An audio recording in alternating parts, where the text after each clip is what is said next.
There are many examples of truces throughout Europe's history, but none is more famous than perhaps during the First World War. In the winter of 1914, German and British soldiers spent Christmas Eve in the trenches, wading through mud, supplies, and corpses of their fallen friends. To raise their sinking morale, both armies' governments sent their troops Christmas packages and even Christmas trees. What happened next made headlines around the world. The Germans set trees on top of the trenches and lit candles. Then they began to sing carols, and though their language was unfamiliar to their enemies, the tunes were not. After a few trees were shot at, the British became more curious than belligerent and crawled forward to watch and listen. After a while, they began to sing. By Christmas morning, the no man's land between the trenches was filled with fraternizing soldiers, sharing rations and gifts, singing and, more solemnly, burying their dead between the lines. An unknown soldier penned this letter to his family. "This will be the most memorable Christmas I've ever spent, or likely to spend. Since about tea time yesterday, I don't think there's been a shot fired on either side up to now. Last night, we had some decent fires going, had a few carols and songs.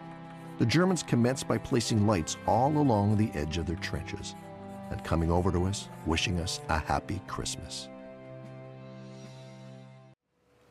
There have been lots of stories and books written about the Christmas truce of 1914 that spontaneously occurred between the Allied and German troops. Now, Aaron Shepard has written another version of this amazing event. In a fictional story, he tells an extraordinary account of how the truce came about. Soldiers on both sides of no man's land, a space of only 50 yards, were relatively quiet on Christmas Eve day. Waiting for replacements, and after heavy fighting and many deaths, it was cold and had snowed, so everything, including the soldiers, was frozen. Suddenly, as night fell, and even the sporadic gunfire stopped, the British heard the Germans singing "Silent Night, Holy Night," and saw that they had placed Christmas trees complete with burning candles all along their trenches. Soon the soldiers on both sides began to trade favorite Christmas carols back and forth across no man's land. We take you back to no man's land, year 1914, with our interpretation of the Christmas truce by Aaron Shepard. Christmas Day, 1914. Dear Mother, My darling Meg, my good friend Charles, my dear sister Janet, it is 2 o'clock in the morning and most of our men are asleep in their dugouts. yet I could not sleep myself before writing to you of the wonderful events of Christmas Eve. in truth, what happened seems almost like a fairy tale, and if I had been through it myself, I could hardly believe it. Just imagine, while you and the family sang carols in London. I did the same, with enemy soldiers here on the battlefields of France. As I wrote before, there have been little serious fighting of late. The first battles of war left so many dead that both sides held back until the prisoners could come from home. So, we have mostly stayed in our trenches and waited. But what a terrible waiting it has been, knowing that any moment an artillery shell might land and explode beside us in the trench, killing or maiming several men, and in daylight not to lift our head above ground for fear of snipers' bullets. And the rain, it is falling almost daily. Of course, it collects right in our trenches, where we must bail it out with pots and pans, and when the rain comes, mud, a good foot or more deep. It splatters and cakes everything and constantly sucks our boots. One year he got his feet stuck in it, and then his hands too, when he tried to get out, just like in that American story of the tar baby. Through all this, we couldn't help feeling curious about the German soldiers across the way. After all, they faced the same dangers as we did and slided about in the same muck. What's more, their French trench was only 50 yards from ours, between us and no man's land, bordered on both sides by barbed wire. Yet they were close enough we sometimes heard their voices. Of course, we hated them whenever they killed our friends, but other times we joked about them and almost felt as if we had something in common. Now it seems they felt the same. Just yesterday morning, Christmas Eve day, we had our first good freeze. Cold as we were, we opened it, because at least the mud froze solid. Everything was tinged white with frost, while the bright sun shone over all. Perfect Christmas weather. During the day, there was little shelling or rock of fire from either side, and as darkness fell on our Christmas Eve, the shooting stopped entirely. Our first complete silence in months. We hoped it might promise a peaceful holiday, but we didn't count on it. We've been told the Germans might attack and try to catch us off guard. I went to the dugout to rest, and lying on my cot, I must have drifted asleep. All at once, my friend was shaking me awake, saying, "Come and see! See what the Germans are doing!" I grabbed my rifle, stumbled out into the trench, and stuck my head cautiously above the sandbags. I never hoped to see a stranger in a more lovely sight. Clusters of tiny lights were shining all along the German line, left and right, as far as the eye could see. What is it? I asked in bewilderment, and someone answered, "Christmas trees." And so it was. The Germans had placed Christmas trees in front of their trenches, lit by a candle or lantern like beacons of goodwill. And then we heard their voices raised in a song. This carol may not yet be familiar to us in Britain, but one soldier knew it and translated. Silent night, holy night. I've never heard one lovelier or more meaningful. And that quiet, clear night is dark, softened by a first quarter moon. When the song finished, the men in our trenches applauded. Yes, British soldiers applauding Germans. Then one of our own men started singing, and we all joined in. In truth, we sounded not nearly as good as the Germans, but their fine harmonies. They responded with enthusiastic applause of their own, and then began another. Then we replied,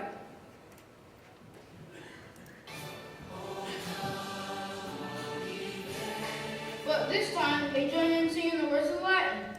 British and German harmonizing across no man's land? I would have thought nothing could be more amazing. But what came next was more so. English, come over! We heard one of them shout, "You know shoot, we know shoot." there in the trenches, we looked at each other in bewilderment. Then one of us shouted jokingly, "You, come over here!" To our amazement, we saw two figures rise from their trench, climb over their barbed wire, and advance unprotected across no man's land. One of them called, "Send officer to talk!" I saw one of our men lift his rifle to the ready, and no doubt others did the same. But our captain called out, "Hold your fire!" Then he climbed out and went to meet the Germans halfway. We heard them talking, and a few minutes later, the captain came back with a German cigar in his mouth. "We agree there will be no shooting before midnight tomorrow," he announced. "But sentries are to remain on duty, and the rest of you, stay alert." Across the way, we can make out groups of 2 or 3 men starting out of trenches and coming towards us. Then some of us were climbing out too. And in minutes more, there we were, in no man's land. Over 100 soldiers and officers of each side, shaking hands with men we've been trying to kill just hours earlier. Before long, a bonfire was built, and around it we mingled. British khaki and German gray. I must say, the Germans were the better dressed, with fresh uniforms for the holiday. Only a couple of our men knew German, but more of the Germans knew English. I asked one of them why that was. "Because many have worked in England," he said. "Before this, I was a waiter at the Hotel Cecil. Perhaps I waited on your table." Perhaps you did," I said, laughing. One German told me he had a girlfriend in London, and after a while I interrupted their plans for marriage. I said, "Don't worry, we'll have you be by Easter, then you can come back and marry the girl." He laughed at that. Then he asked if I'd send her a postcard to give me later, and I promised I would. Another German had been a porter at Victoria Station. He showed me a picture of his family back in Unique. His eldest sister was so lovely. I told her I should like to meet her someday. He beamed and said he would like that very much and gave me his family's address. Even those who could not converse could still exchange gifts. Our cigarettes for their cigars, our tea for their coffee, our corned beef for their sausage, badges and buttons from uniforms change owners, and one of our lads walked off with the infamous spiked helmet. I myself traded a jackknife for a leather equipment belt. A fine souvenir to show when I get home. Newspapers too changed hands, and the Germans helmet laughed at ours. They told us that France was finished, and Russia nearly beaten too. We told them that was nonsense. And one of them said, "Well, you believe your newspapers and we'll believe ours." Clearly, they've been lied to. Yet, after meeting these men, I wonder how truthful our own newspapers have been. These are not the savage barbarians we've read so much about. They are men with homes and families. hopes and fears, principles, and yes, love of country. In other words, men like ourselves. Why are we allowed to believe otherwise? As it grew late, a few more songs were traded around the fire, and they all joined in for I'm Not Lying to You. Then we heard what promises to be dinner tomorrow. And even some talk of a football match. I was just starting back to the trenches when an older German clutched my arm. My God, he said, why cannot we have peace and I'll go home? I told him gently. That you must ask your emperor. He looked at me, certainly. Perhaps, my friend, but also we must ask our hearts. And so, dear mother, Dear wife, Dear friend, Dear sister, tell me, has there ever been such a Christmas Eve in all history? and what does it all mean? This impossible befriending of enemies? were they fighting here? Of course. It means very little. These fellows, though soldiers may be, but they follow orders and we do the same. besides, we are here to stop their army and send it home. And never could we shirk that duty. Still, one cannot help imagine what would happen if the spirit shown here were caught by the nations of the world. Of course. Disputes will sometimes arise. But what if our leaders were to offer well wishes in place of warnings? Songs in place of slurs, Presents in place of reprisals? Will not all war end at once? Our nations say they want peace? yet on this Christmas morning, I wonder if we want it quite enough. Yours truly, Yours always. Sincerely, With all my love, John. Andrew. Philip.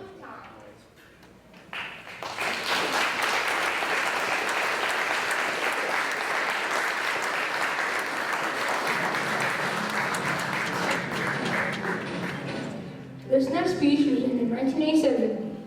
Corporal James Schmidt wrote the original version under the title, Merry Christmas, My Friend. Father Ted Byrne and his daughter Eileen Stout recorded the audio recording of this adapted version. Father Byrne was a priest in Wisconsin, a proud Marine, and a World War II Purple Heart honoree. The poem was recorded in one take.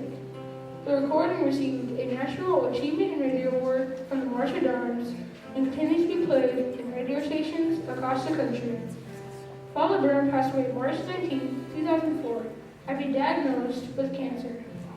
According to his daughter, all they ever wanted to do was to touch lives, to make a difference. We think he did so in his version of A Soldier's Silent Night, the adaptation for the original United States Marine Corps poem. We'd like to perform it now for you, A Soldier's Silent Night, adapted from James and Schmidt's Merry Christmas, My Friend. 'Twas the night before Christmas. He lived all alone in a one-bedroom house made of plaster and stone. I had come down the chimney with presents to give and to see who in his dwelling did live. I looked all around, straight inside to see no tinsel, no presents, not even a tree. No stockings on the mantle, just bits filled with sand.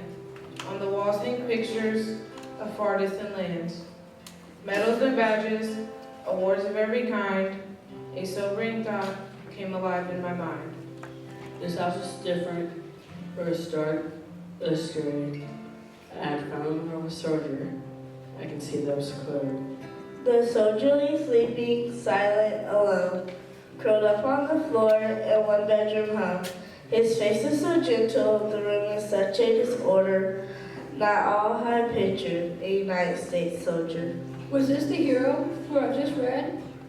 Curled up on a poncho, the floor for a bed? Then I realized that the families that I saw this night were the lives of soldiers who were willing to fight. In the morning round the world, children would play. Grown-ups would celebrate a bright Christmas day. But they all enjoyed freedom each month of the year because of soldiers like the one lying here. I couldn't help but wonder how many lay alone on a cold Christmas Eve in lands far from home. The very thought brought a tear to my eye. I dropped to my knees. I started to cry. The soldier awakened. I heard Israel's voice. Santa, don't cry. This life is my choice. I fight for freedom. I don't ask for more. My life is my God, my country, my corps. The soldier rolled over and drifted to sleep. I couldn't control it, continuing to weep. I could watch for hours, so silent and still, I still feel shivered for the cold night to chill. They didn't want to leave him on that cold, dark night. This guard of honor, so willing to fight. Then the soldier rolled over, with a voice up and peered. He whispered, "Carry on, Santa. It's Christmas Day. All is secure." One look at my watch, I knew he was right. Merry Christmas, my friend. May God bless you this night.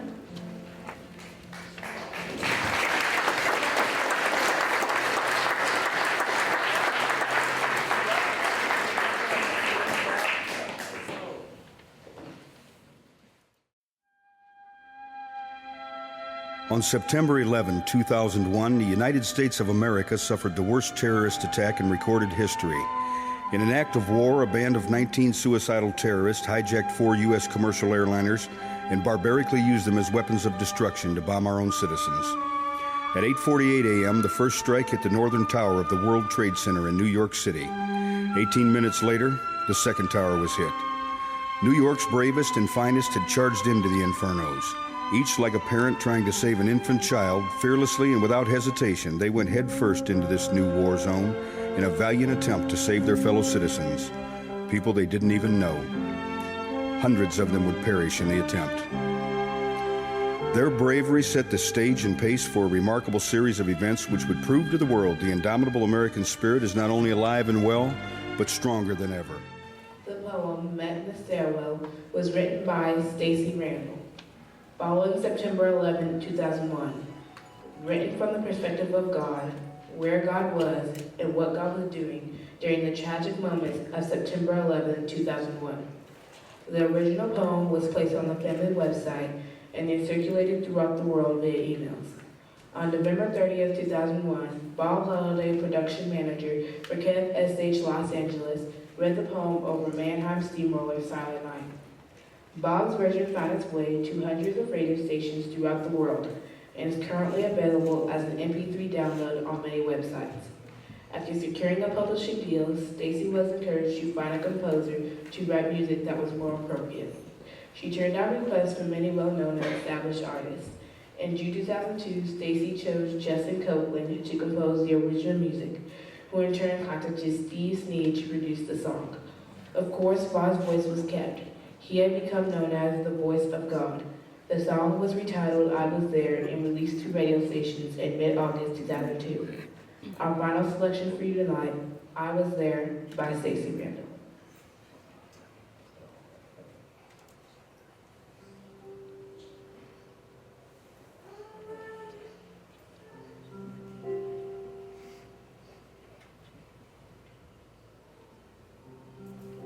You say we'll never forget where you were when you heard the news on September 11, 2001. Neither will I. I was alone on the Western floor, smartphone room, with a man who called so I could say goodbye. I held his finger steady as he dialed. I gave him the piece to say, "Honey, I'm not gonna make it, but it's okay. I'm ready to go." I was with his wife when he called, as he fed breakfast to the children. I held her up as she tried to understand his words, and as she realized he wasn't coming home that night. I was in the stairwell of the 23rd floor when a woman cried out to me for help. I've been knocking on the door of your heart for 50 years. I said, of course I will show you the way home. Only believe in me now. I was at the base of the building with the priest ministering to the injured and devastated souls. I took him home to tend to his flock in heaven. He heard my voice and answered. I was on all 4 of those planes, in every seat, with every prayer. I was with the crew as they were overtaken. I was in the very hearts of the believers there, comforting and assuring them that their faith has saved them. I was in Texas, Kansas, London. I was standing next to you when you heard the terrible news. Did you sense me? I want you to know that I saw every face. I knew every name, though not all knew me. Some met me for the first time on the 86th floor. Some sought me for their last breath. Some couldn't hear me calling to them the smoke and flames. Come to me, this way, take my hand. Some chose, for the final time, to ignore me. But I was there. I did not place you in the tower that day. You may not know why, but I do. However, if you weren't there in that explosive moment in time, would you have reached for me? September 11, 2012 was not the end, a journey for you. But someday your journey will end, and I'll be there for you as well. Seek me now while I may be found, then at any moment you know you're ready to go.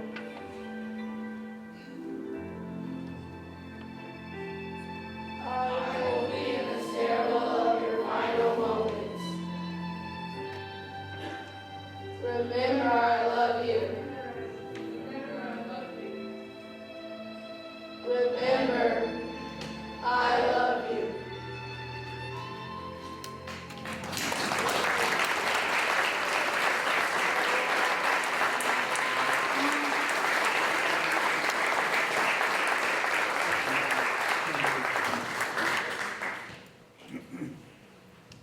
The following words were spoken by the late Red Skelton on his television program as he related the story of his teacher, Mr. Laswell, who felt his students had come to think of the Pledge of Allegiance as merely something to recite in class each day. Now, more than ever, listen to the meaning of these words.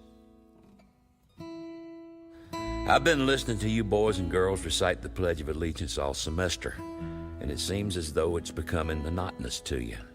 May I recite it and try to explain to you the meaning of each word. I, me, an individual, a committee of one. Pledge, dedicate all my worldly goods to give without self-pity. Allegiance, my love and my devotion. To the flag, our standard, Old Glory, a symbol of freedom.